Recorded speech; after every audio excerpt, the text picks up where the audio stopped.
We shall see in this short lecture uh, the question of what in fact is urbanity. We shall see in this short lecture uh, the question of what in fact is urbanity. And the picture shows very clearly that urbanity is a multi-purpose, diverse way of life that provides all the human needs in a city.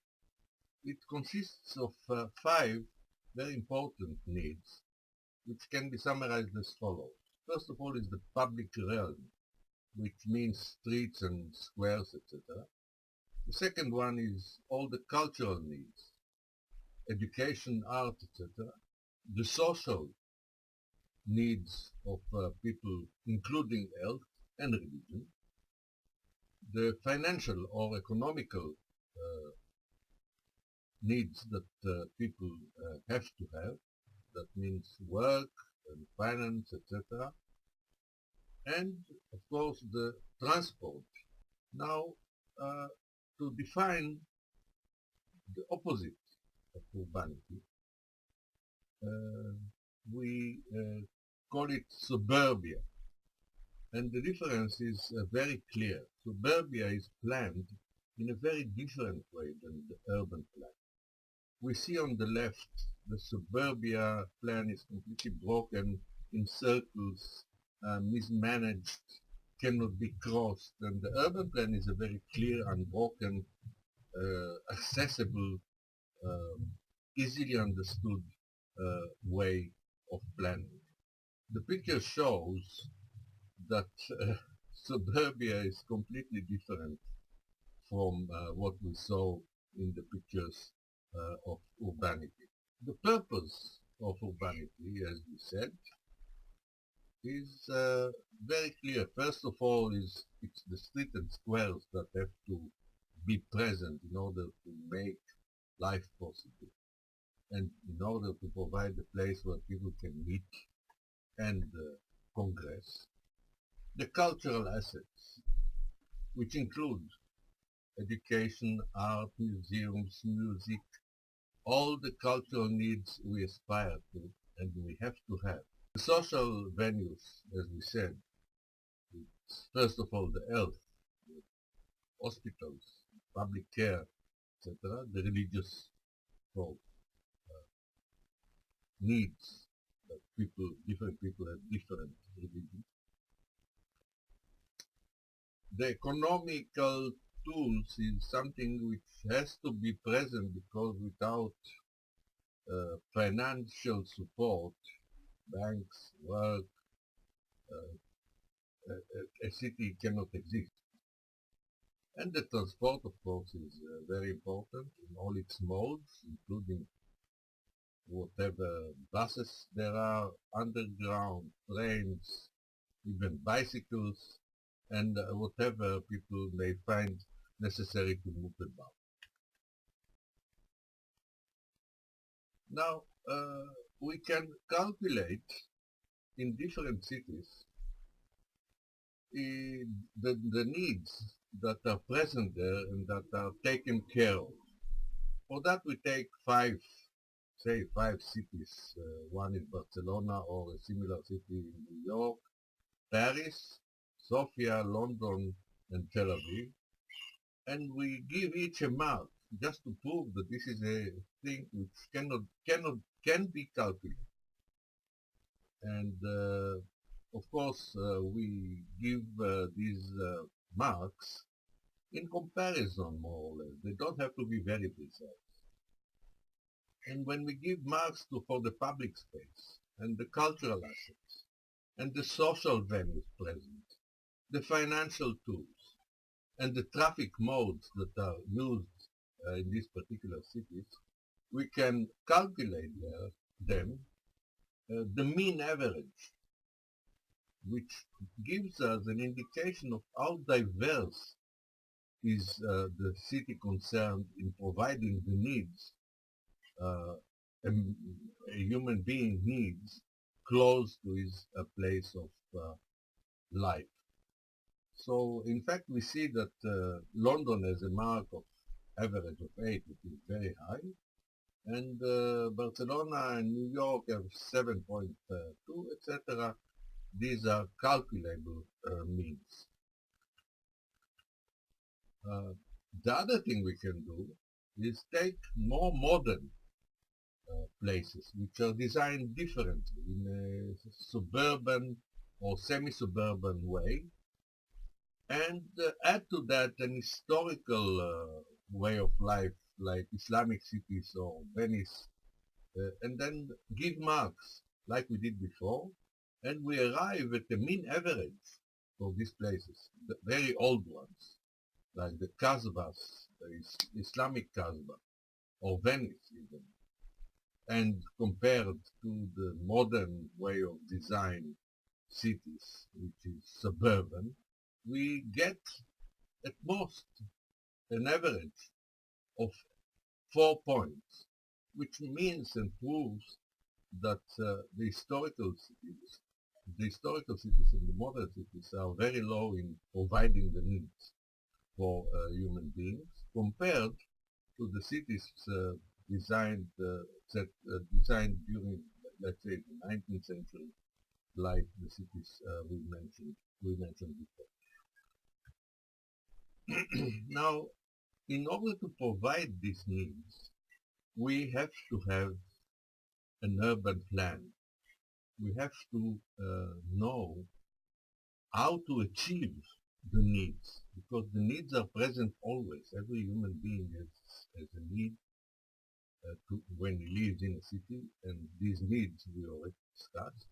Now we have to decide how to make these needs come true. What sort of plan in our profession do we have to devise in order to successfully achieve what we wanted?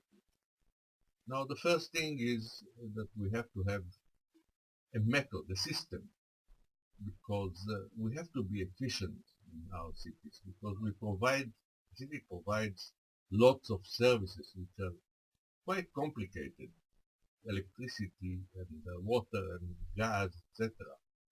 The city has to be efficient and to work well. It has to be somehow systematic. The second one is the city has to provide orientation for its inhabitants. In other words, a citizen living in a city must know his way about it. Not only know his way about it, he must also feel familiar with his surroundings, to be at home, so to speak. The third means we have to use is to make all the needs come together in more or less one place, because if we disperse them and we make them far away, we shall lose what we wanted to achieve. That's mainly that the needs are close by and accessible. The fourth one is to provide means of accessing these uses that we place close to each other. That means shortcuts, walkable streets, protected squares, etc.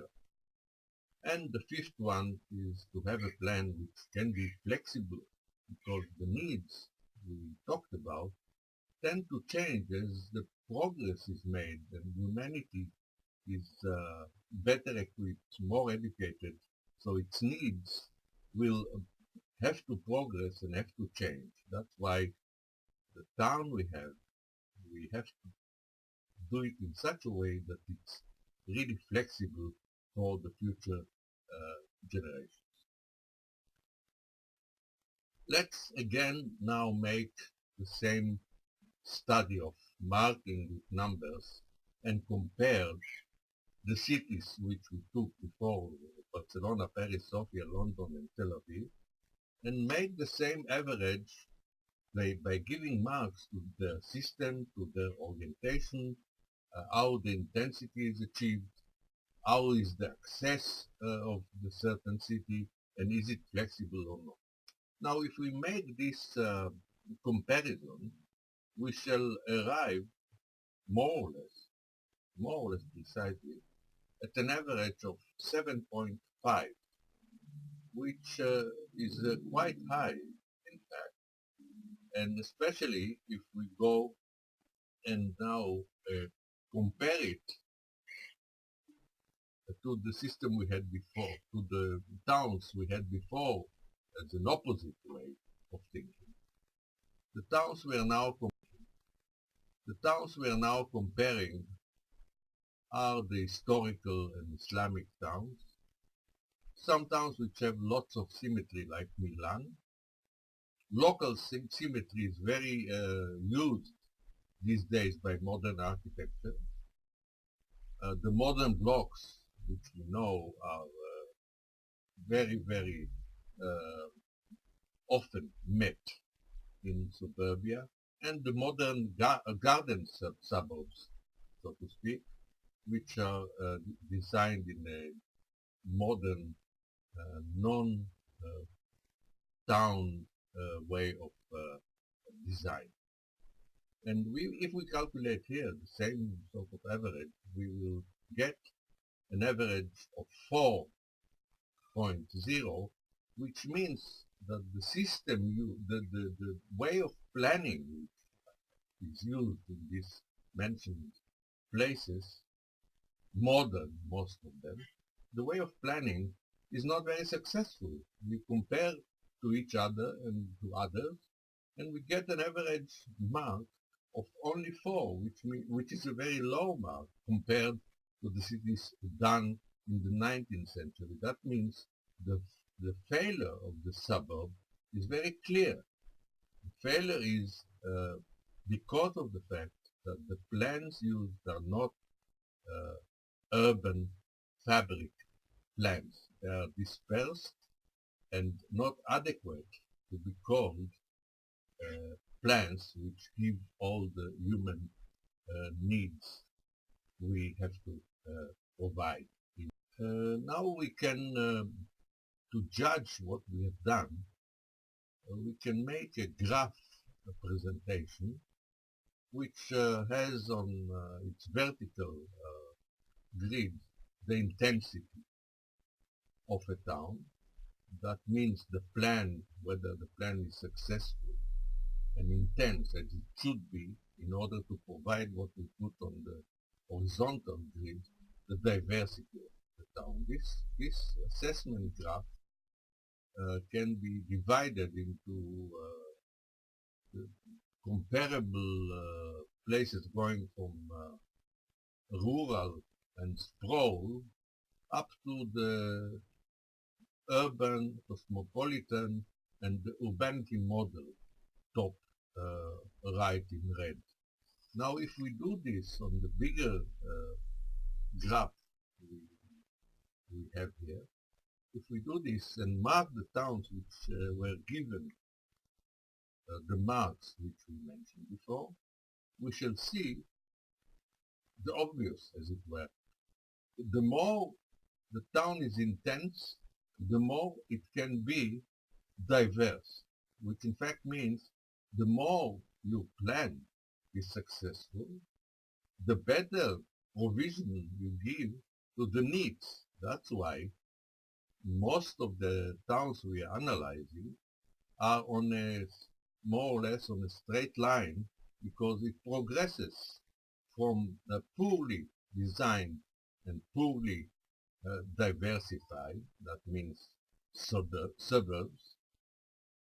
to the better progress, which are better design and better provision of human needs, till we get to Barcelona, Paris, London, Sofia, and Tel Aviv, which are on top of the graph.